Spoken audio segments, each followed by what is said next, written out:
Você já ficou em dúvida sobre onde colocar o seu dinheiro depois de montar uma carteira de investimentos? Afinal, você compra ações, FIIs, renda fixa e investimentos no exterior, mas depois de alguns meses os preços mudam, alguns investimentos sobem, outros caem, e aquela porcentagem que você definiu no começo simplesmente deixa de existir. E aí vem a dúvida: eu vendo o que subiu, compro o que caiu, sigo as notícias, espero o mercado melhorar? A resposta pode ser muito mais simples do que parece. Neste vídeo eu vou te mostrar como montar uma carteira de investimentos, como definir os percentuais de cada investimento e principalmente como saber onde colocar seu dinheiro todos os meses sem precisar tentar prever o mercado. E existe um detalhe importante: você não precisa ficar acompanhando o mercado o dia inteiro para fazer isso.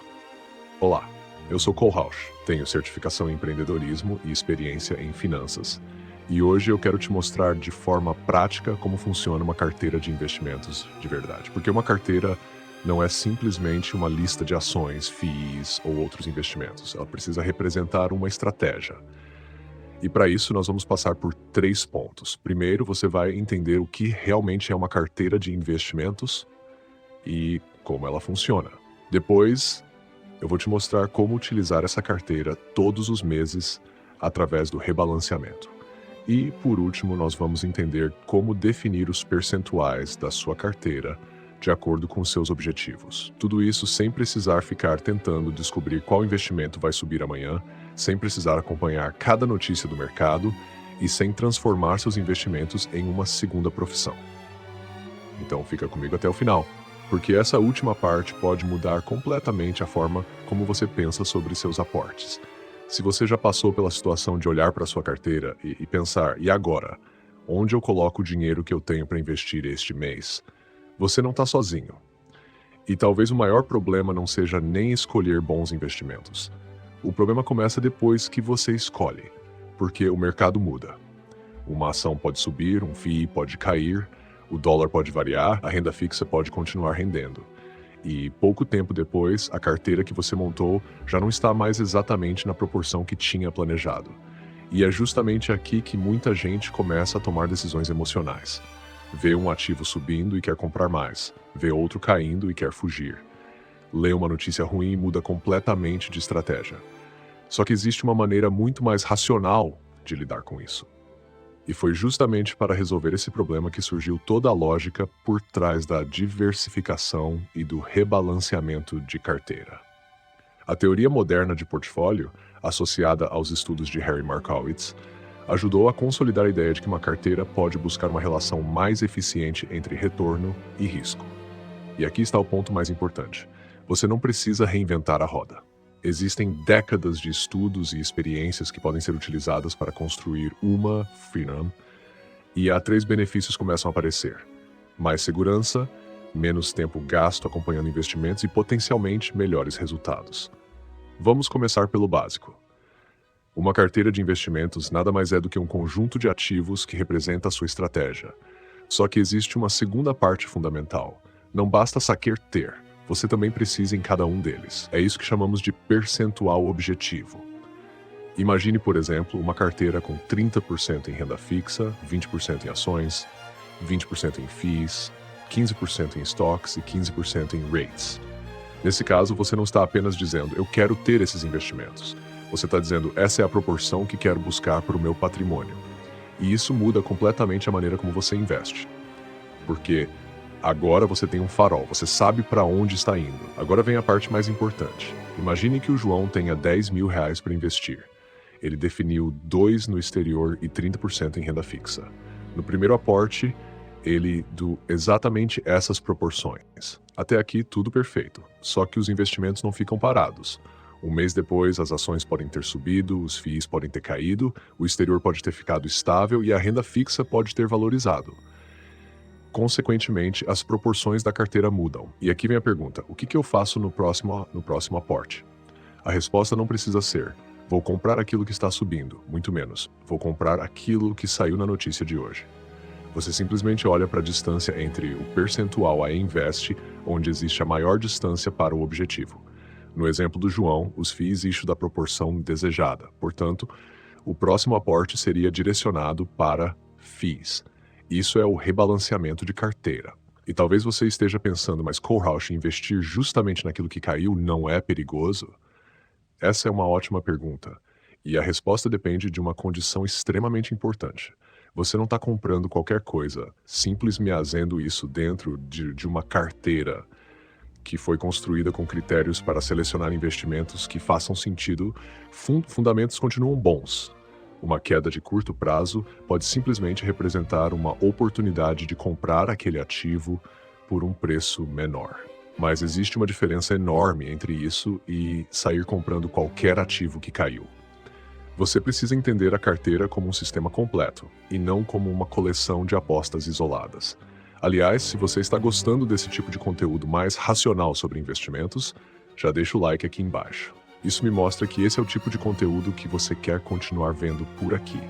E se ainda não é inscrito, se inscreve no canal, porque nos próximos conteúdos nós vamos avançar sua carteira na prática. Agora vem um detalhe que muita gente não percebe. Imagine que você descobriu que neste mês deve investir em outra pergunta. Em qual ação? A mesma lógica pode ser aplicada novamente. Se você tem 10 ações dentro da sua carteira, cada uma possui um percentual objetivo dentro daquela classe. Então você identifica qual delas está mais distante do objetivo e direciona o aporte para ela. Ou seja, existe uma espécie de lógica em camadas. Primeiro, qual classe de ativos está mais distante do objetivo? Depois, qual investimento dentro dessa classe está mais distante do objetivo? Isso pode ser aplicado às ações, aos FIIs e também às outras classes da carteira. E é justamente isso que transforma a carteira em algo muito mais organizado. Você não precisa decidir tudo novamente todos os meses. Você simplesmente segue o sistema. Agora chegamos a um dos maiores inimigos do investidor: o comportamento emocional. Porque na teoria todo mundo quer comprar bons investimentos e manter uma estratégia de sarecos. Uma notícia aparece, o mercado cai. Todo mundo começa a falar que determinada classe de ativos acabou. E de repente você começa a questionar toda a sua estratégia. Viciado por diversos vieses. O investidor pode comprar simplesmente porque todo mundo está comprando. Pode dar preferência ao que conhece melhor. Pode tomar decisões baseadas em um preço antigo. Pode reagir exageradamente às notícias mais recentes. O problema é que quando você define antecipadamente uma estratégia de carteira, você reduz a necessidade de tomar uma nova decisão emocional todos os meses. Em vez de perguntar o que o mercado está dizendo, você pergunta qual parte da minha carteira está mais distante do meu objetivo. E pronto.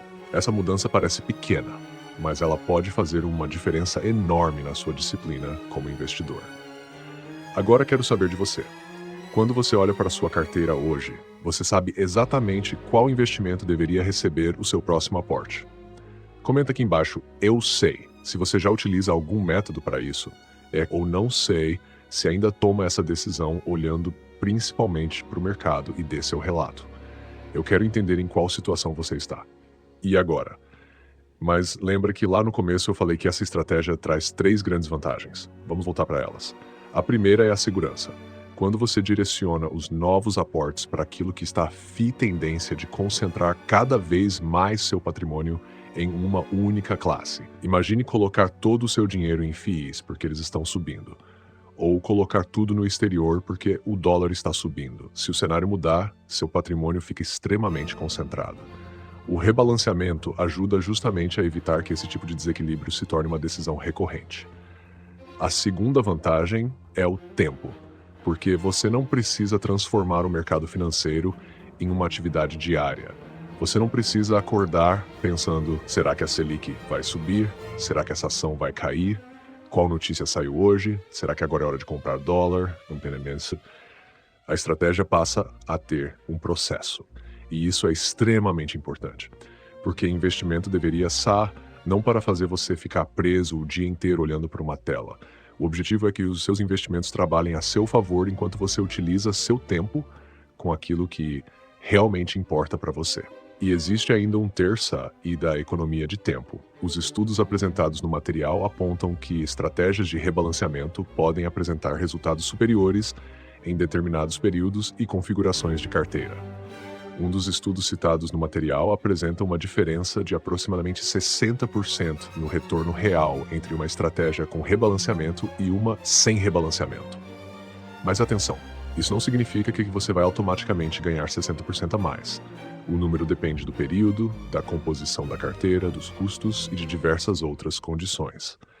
O ponto principal é outro. O potencial de maior retorno aparece como consequências de tudo: busca disciplina, diversificação e controle de risco. Ou seja, segurança primeiro, praticidade depois e potencial de resultado como consequente parte. Como você transforma tudo isso em uma carteira que realmente faça sentido para você? A carteira precisa ter duas coisas: quais investimentos você quer ter e qual percentual objetivo você pretende ter em cada um. Esses percentuais não devem ser escolhidos aleatoriamente. Você pri pontos, como quer distribuir sua carteira entre renda fixa e renda variável, Brasil e exterior, ações e FIIs, stocks e rates, e finalmente os ativos individuais dentro de cada classe. E existe uma lógica hierárquica nisso. Por exemplo, você pode definir 40% em renda fixa e 60% em renda variável. Dentro da renda variável, pode definir 60% no Brasil e 40% no exterior. Dentro do exterior, pode dividir entre stocks e rates. E dentro das ações brasileiras, pode distribuir o percentual entre diferentes empresas. Perceba que os percentuais vão sendo distribuídos em diferentes níveis, mas sempre respeitando a estrutura da carteira. Então preste atenção, carteira de investimentos. Você precisa definir quais ativos fazem parte da sua estratégia, definir o percentual objetivo de cada classe, definir os percentuais dentro de cada classe, acompanhar a distância entre o percentual atual e o objetivo, direcionar os novos aportes para aquilo que ficou mais distante do objetivo, a classe escolhida, evitar vender simplesmente para rebalancear e manter a estratégia enquanto os fundauarem fazendo sentido, né? É assim que a carteira deixa de ser simplesmente uma lista de investimentos e passa a funcionar como um sistema de decisão. E principalmente você deixa de depender da sua emoção para decidir onde colocar dinheiro todos os meses. E agora eu fiquei pensando, o que eu posso fazer para ajudar ainda mais quem quer começar a IMF? E foi pensando nisso que eu preparei um próximo conteúdo onde eu vou mostrar como definir os percentuais da sua carteira na prática, considerando diferentes objetivos e perfis de investidor. O próximo passo é descobrir qual deveria ser a composição da sua carteira. Então, se você quer saber como sair dessa estrutura e realmente montar a sua própria carteira, assista ao vídeo que está aparecendo na sua tela agora, porque entender o rebalanceamento é apenas uma parte. Nos vemos no próximo vídeo.